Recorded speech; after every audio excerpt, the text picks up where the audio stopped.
so they are the only ones we will be hearing from today. So please, in the gallery, please stay silent and let your senators speak on your behalf. Senators, we have leaves of absence today granted for Senators Walters, Don Davis, Senator Jenkins, Senator Robinson, Rabin, McLaurin, and Behringer. House Bill 998, Tax Reduction Act. This bill hurts working people and it hurts the middle class so that we can give huge tax breaks to those at the very top and out-of-state corporations. All in favor will vote aye. Opposed will vote no. 5 seconds will be allowed for the voting. Clerk will record the vote. 29, having voted in the affirmative and 14 in the negative, the Senate Committee Substitute Number 2, House Bill 998, as amended, passes its third reading. Senators, we have excused absences for Rucho and Hartzell for the remainder of the day. House Bill 94, amend environmental laws 2013. What we've done here is basically take the transparency out of fracking. If we get this wrong and we damage the water tables in this state, you can't fix it. 30, having voted in the affirmative and 11 in the negative, the Senate Committee Substitute to House Bill 94 as amended passes its third reading. House Bill 695, Family, Faith, and Freedom Protection Act. Is there any discussion or debate? Mr. President. Senator Stein, for the purpose of your eyes. To debate the bill. Senator Stein has the floor to debate the bill. Thank you. Members of the Senate, last night there were about 20 people in the gallery because you tried to sneak this bill through without letting the people know. Well, look around you. This is the result of people talking from 8 p.m. to midnight last night. Wait until they read the paper this morning or read the paper over the weekend.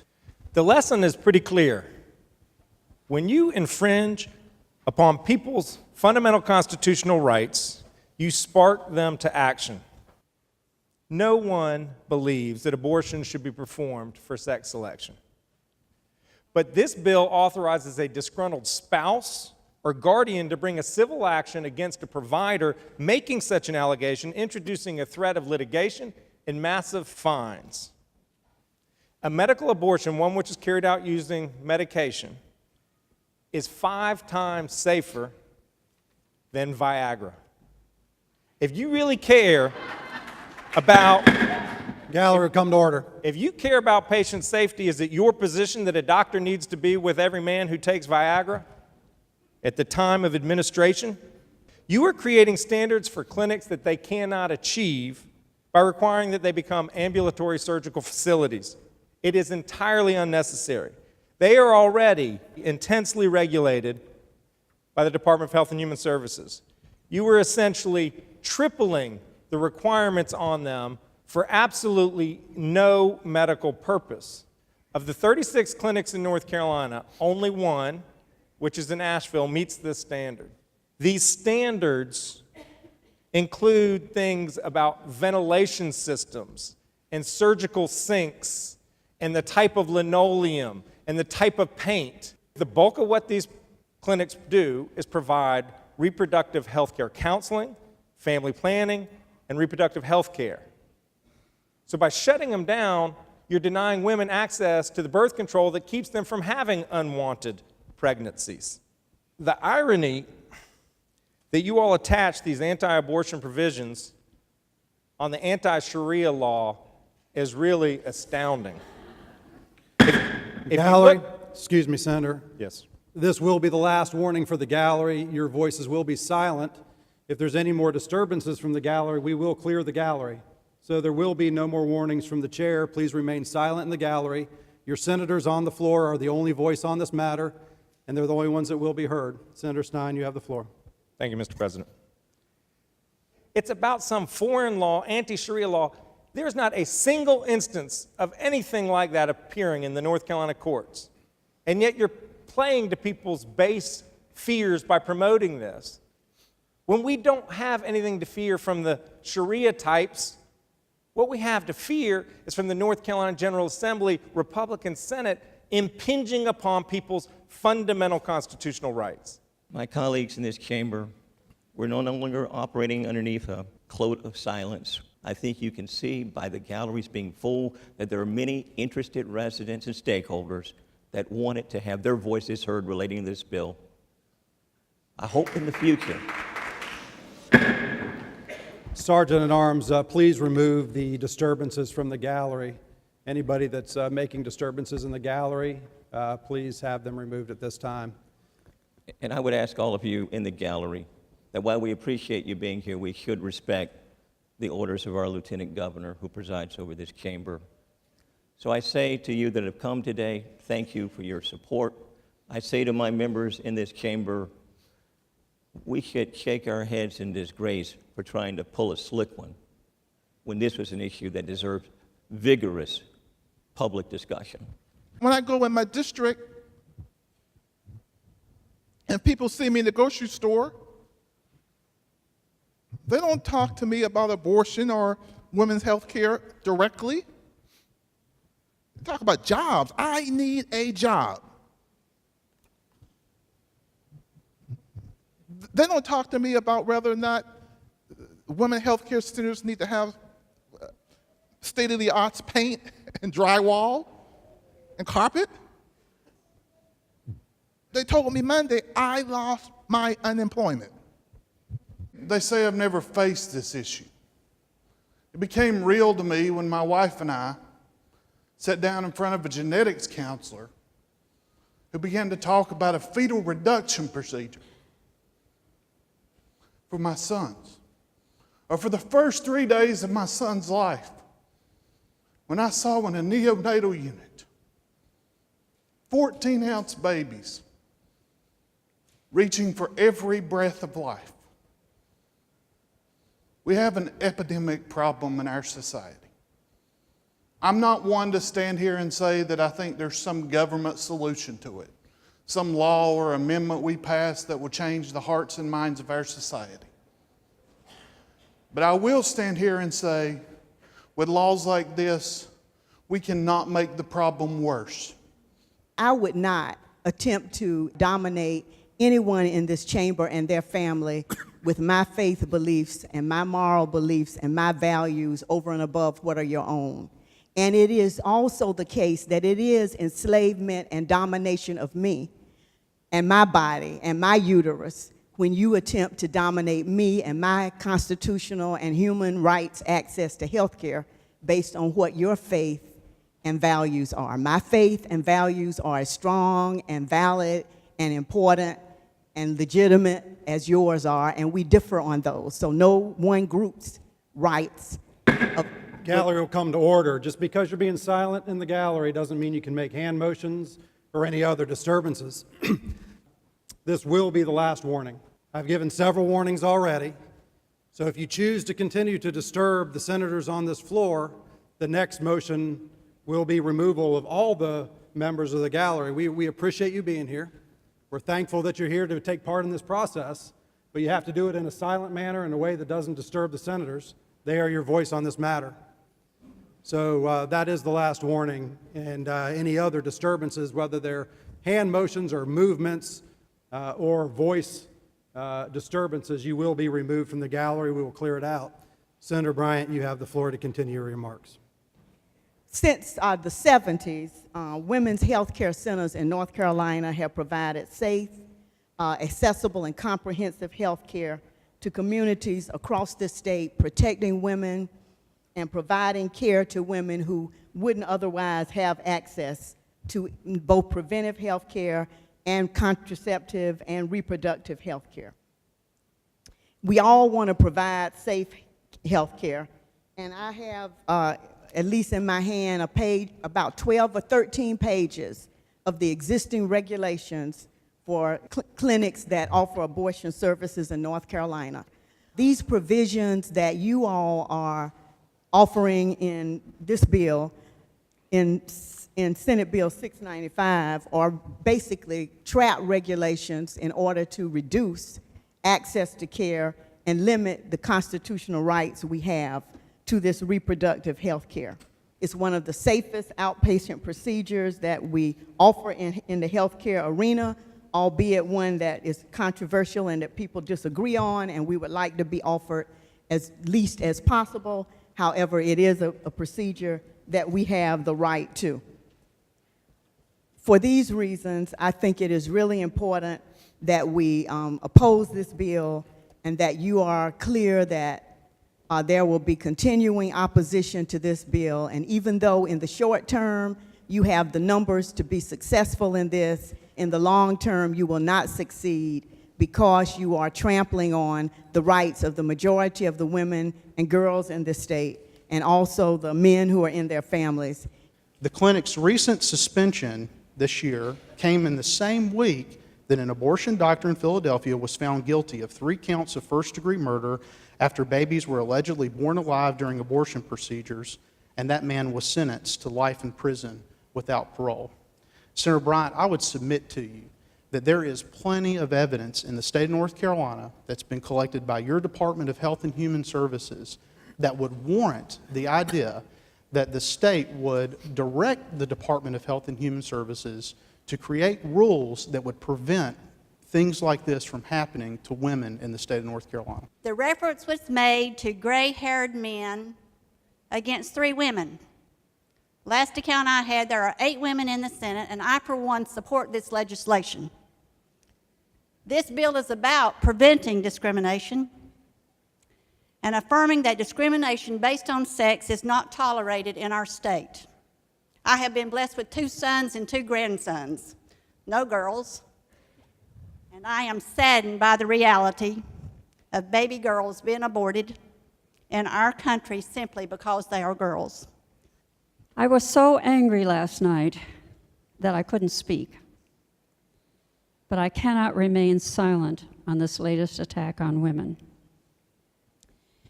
When our family came to North Carolina in 1964 from Alabama, and before that Texas, we were pleased to come to a state that was a beacon of enlightenment. How sad to see our fall from a leader in the South to one of egregious denial of rights. This bill claims to make women safe, but we know that is not what the bill is all about. 40 years of safe abortion procedures in North Carolina and 1 clinic. 40 years, 1 clinic. And it was closed down. In other words, we do have the oversight and making sure that women are safe. And we're not Philadelphia. We have oversight. And I just want to contrast our safety record with the thousands of medical errors that occur every year in other areas of medical care, about 100,000 a year. What we have now is something that has been declared safe. 1 in 100,000 procedures have an occurrence, whereas Viagra, 5 in 100,000. This is from the Association of Reproductive Health Professionals. By closing these clinics for no reason at all, that is based in medical science, we're losing for these patients cancer screening, health checkups, family planning for low-income women without insurance. Then we put this in a bill with Sharia. Sea level rise, North Carolina declaring its own religion, coining its own money. I'm tired of being the laughing stock of the country. And now, Mr. President, I'm putting forth an amendment. And the clerk will read. Senator Kinnaird moves to amend the bill. Senator Kinnaird is recognized to explain the amendment. Thank you, Mr. President. What this bill would do is make requirements for the prescription medication for erectile dysfunction. This would require that the physician prescribing, dispensing, or otherwise providing any drug or chemical for the purpose of treating erectile dysfunction shall be physically present in the same room as the male patient when the drug or chemical is administered to the patient. And it cannot be administered to the patient until the patient has waited at least 24 hours between requesting the drug or chemical and the administration. The patient has watched a video on the consequences and health risks of taking the drug or chemical. And the patient, the man, certifies in writing before the administration of the drug or chemical that the events described have occurred. I urge your support. Senator President. Apodaca, for what purpose do you rise? Motion. Senator Apodaca has the floor for a motion. Move Amendment 3 do lay upon the table.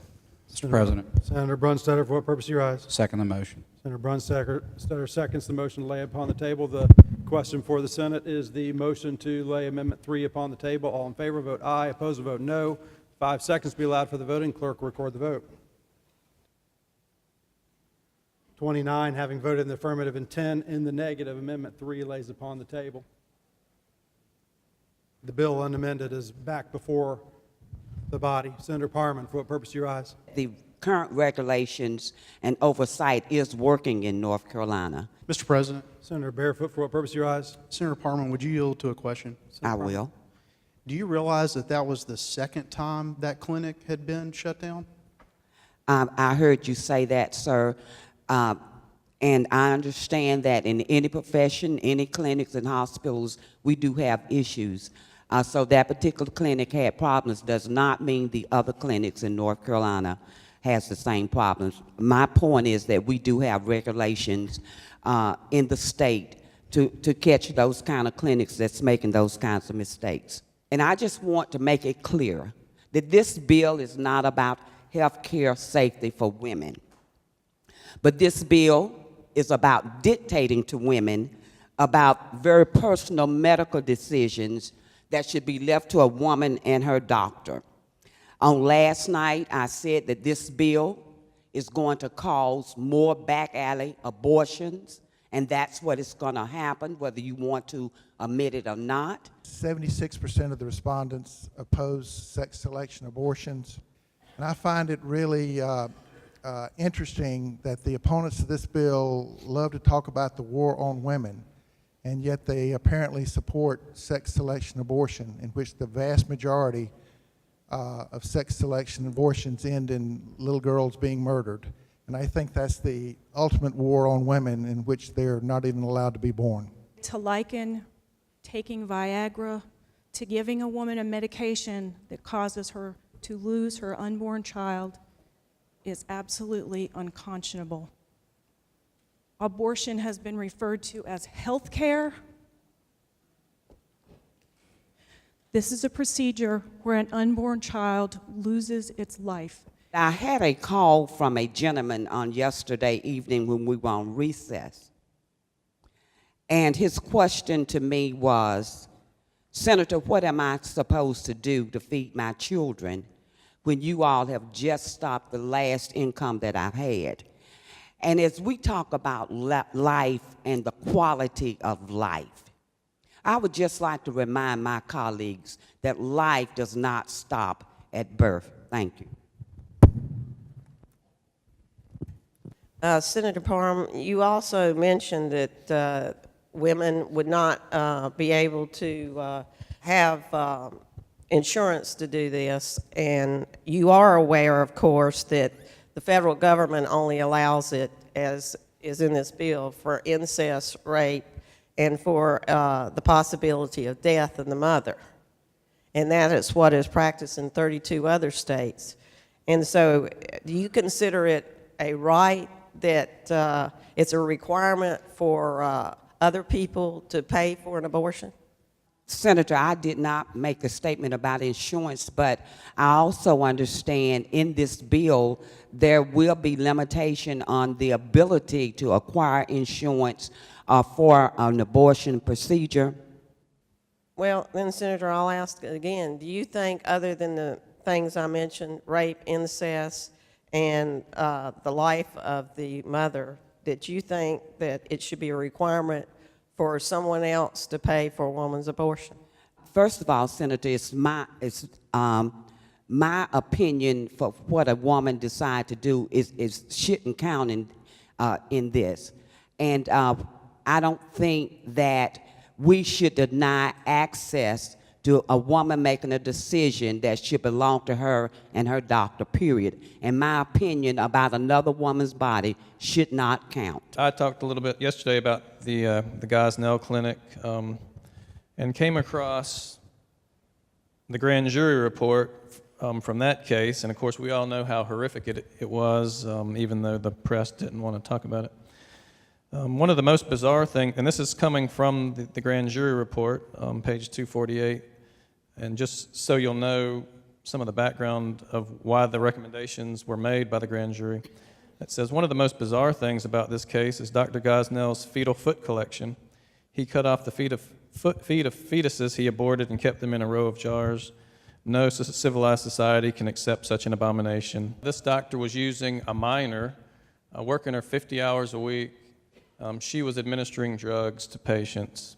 And so the grand jury, in addition to dealing with the case, made some recommendations to the state of Pennsylvania. And here's one of them.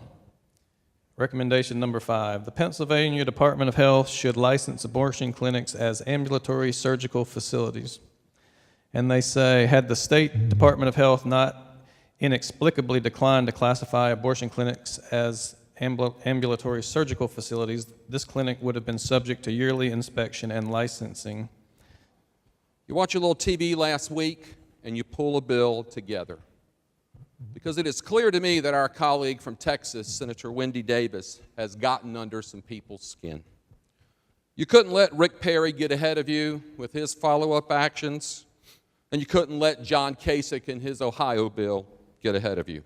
I mean, you have pages and pages of guidelines with respect to what an abortion clinic must look like in the state. And I have not heard yet of any problems that have surfaced with the administration of abortions when these guidelines are actually followed. Yes, we've heard about problems in, Pennsylvania, but we haven't heard about any problems in the state of North Carolina. So if we're saying that this is about health or the health of the woman, I'd like to see where the problems are that we're trying to solve. I don't try to impose my own personal opinion about abortions on anybody. Because if I did, we would not have abortion in the case of incest. We would not have abortion in the case of rape. Because when I see a fetus out there at 15 weeks old or so, and that heart is pumping, to me it's irrelevant about the status of the father. To me it's irrelevant about the status of the sex. To me, that's God's child. Period. But that is my belief, and I don't believe that I have the right to tell any woman in here or any man what they're going to do with their wife or their prospective child or their daughter. Did you realize that on April the 9th, 2010, Hallmark Women's Clinic failed inspection because medications and supplies in emergency medical box were outdated and they were not keeping patients the required 1 hour after the procedure? I was not aware. Thank you. Mr. President? Senator Clark, for what purpose you rise? Ask Senator Barefoot yield for a question. Senator Barefoot, do you yield? I will. So, Senator Barefoot, you've just provided me examples in which clinics were not in compliance with the standards set forth from North Carolina. Is that correct? Yes. Then I would submit those particular facilities should be shut down. Now, Senator Barefoot, would you yield for another question? Senator, do you yield? Yes. Can you cite me a case in which there's been a problem in terms of the health issues for women in terms of abortion when a clinic did comply with the standards set forth by the state of North Carolina? I'm sorry, repeat the question. Again, can you cite an example to me of when there has been a health issue in the administration of abortions when those clinics did comply with the regulations and requirements set forth by the state of North Carolina? Well, obviously, if they were in compliance with our regulations, they wouldn't be doing bad things to women. But the example that I gave with Charlotte was that they weren't in compliance and they were doing bad things to women, and the current rules only state that DHHS has to investigate every 2 years. So there's a 2-year window. And by the way, Senator Clark, I can read a timeline of the investigation of the Charlotte Clinic per the Department of Health and Human Services if I need to.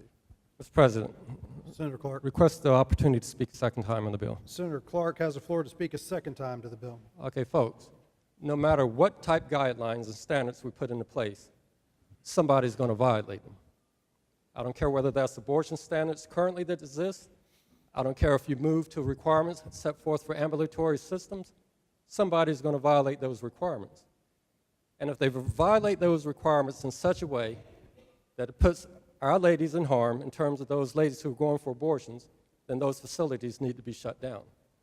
We can stand here all day, we can stand here again tomorrow, and we can cite circumstances or situations in which guidelines and policies were violated.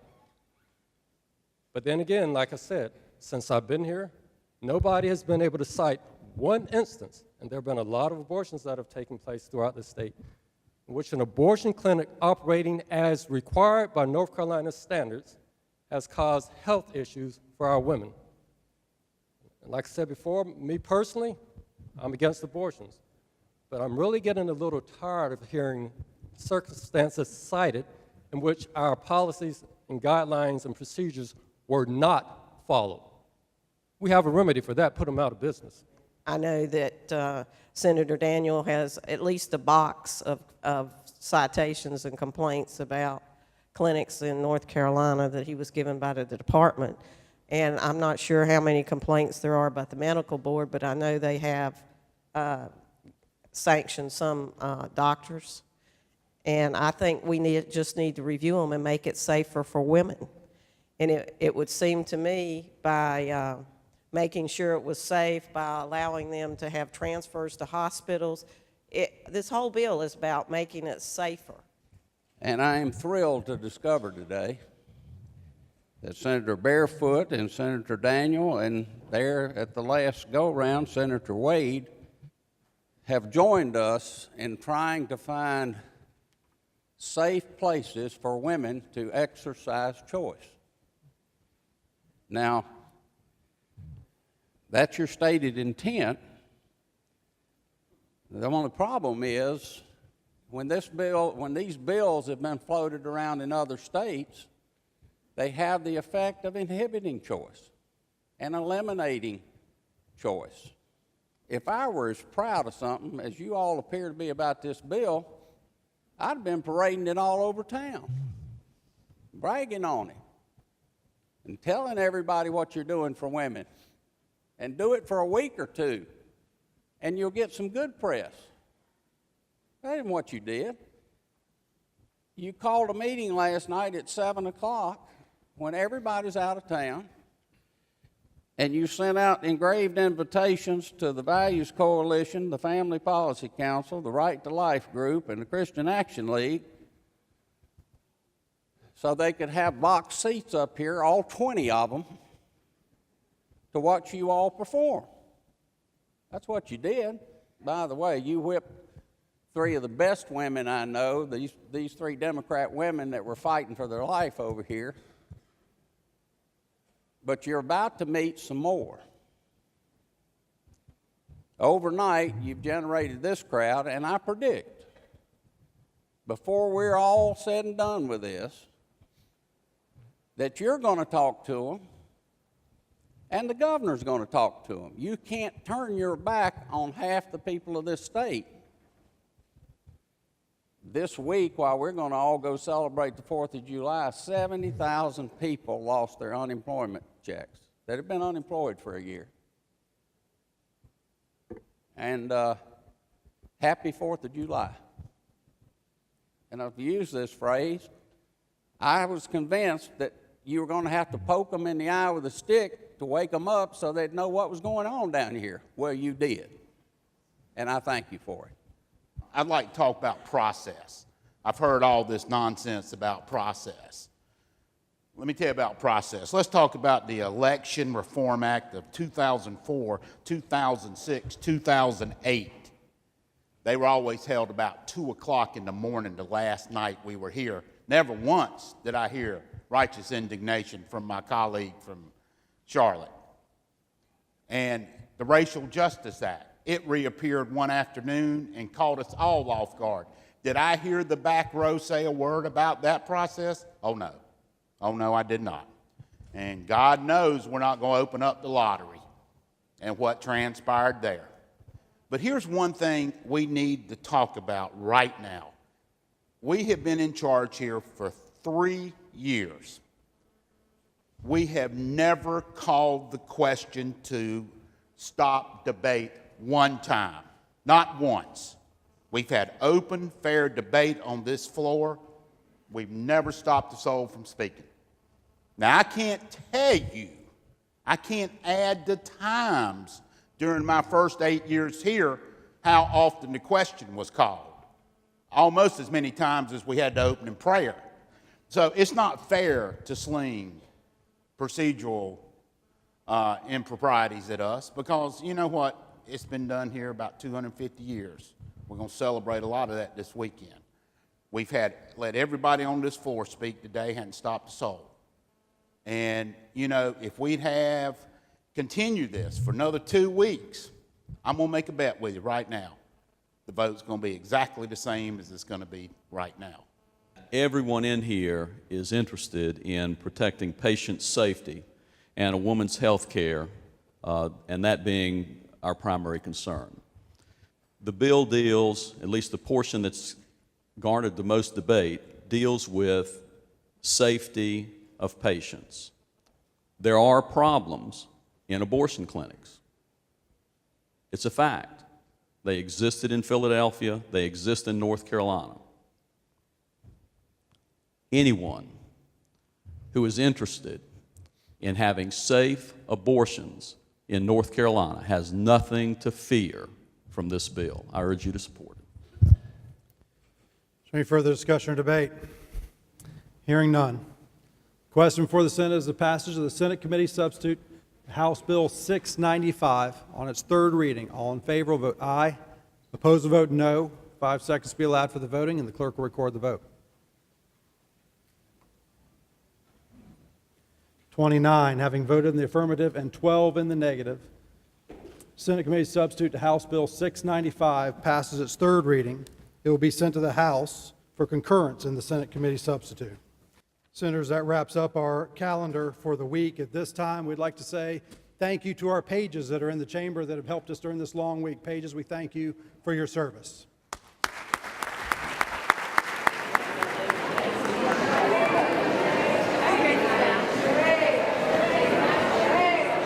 few years ago, our U.S. Congress declared July the national month of the fruit being watermelons. In 2011, we done the same here in North Carolina. Each of you has received, I hope, a watermelon and a Sprite melon in your offices, including you, Mr. President. And I hope y'all enjoy it. And if the quality's not quite as good as you're accustomed to receiving, I apologize for all the rain, but I can't control that. But thank y'all, and happy 4th of July to all of you. Any further notices or announcements? Mr. President. Senator Nesbitt, for purposes.